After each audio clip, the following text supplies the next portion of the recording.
gurur duydum açıkçası tek kelimeyle. Tokat Gazi Osman Paşa Üniversitesi, Kırgızistan, Türkiye, Manas Üniversitesi ile işbirliği protokolü imzalamak için 3 gündür buradayız. Ben öncelikle başta rektörümüze, rektör yardımcımıza ve Uluslararası İlişkiler Birimindeki hocalarımıza nazik misafirperverlikleri için çok teşekkür ediyorum. Gerçekten çok başarılı bu bölgede Türkiye'yi gerçekten iyi bir şekilde temsil eden bir üniversitenin bulunmuş olmasından büyük bir memnuniyet duydum. İnşallah üniversitelerimiz arasında akademik anlamda sosyal, kültürel, sportif faaliyetlerde işbirlikleri yapacağız.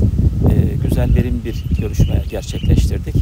Gerçekten üniversitenin bu düzeyde başarılı bir üniversite olduğunu bizzat gelerek burada müşahede etmiş oldum. Bu memnuniyetimi de ifade etmek istiyorum. Ve Türkiye'den bu üniversiteyi tercih edecek öğrencilere de tavsiye ediyorum. Özellikle bu sene tıp fakültesi açıldığını öğrendim. Stüdyolarını gezdim. İletişim alanında da gerçekten başarılı işler yapıldığını gördüm. Bu bağlamda da yine Türkiye'deki üniversitelerimize ve öğrencilerimize tavsiye ediyorum. Tabii üniversitemiz Gazi Paşa Üniversitesi olarak başta Ziraat Fakültesi, Türkçe Öğretim Merkezimizle özellikle bu alanlarda da işbirliği yapacağız. Kırgızistan'da Türkçe öğrenen öğrencileri yaz kampı, yaz okulu bağlamında üniversitemize ağırlamayı hedefliyoruz. Ortak konferanslar düzenlemeyi hedefliyoruz ve birçok işbirliği.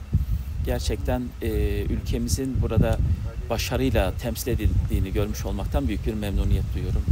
Başta rektörümüze ve ekibine teşekkürlerimi ve şükranlarımı sunuyorum. 1992 yılında kurulmuş 33 yıllık bir üniversite.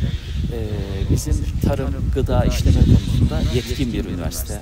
Enerji depolama konusunda ise yine uzmanlaşan üniversite olarak belirlendi. Kurumsal akreditasyonu olan, yine Dünya Üniversiteler sıralamasında ciddi başarıları olan bir üniversite.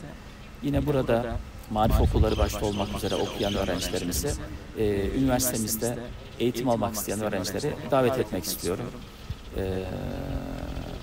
17 fakültemiz var, 13 yüksek okulumuz var. Bunların tamamı Kırgızistan'daki lise öğrencilerimize mezun olduklarında eğitimlerini Tokat Gazi Osman Paşa Üniversitelerinde okumak için davet ediyorum. Gerçekten Orta ve Doğu Karadeniz bölgesinin en iyi üniversitelerinden geldiklerinde bunu kendileri göreceklerdir.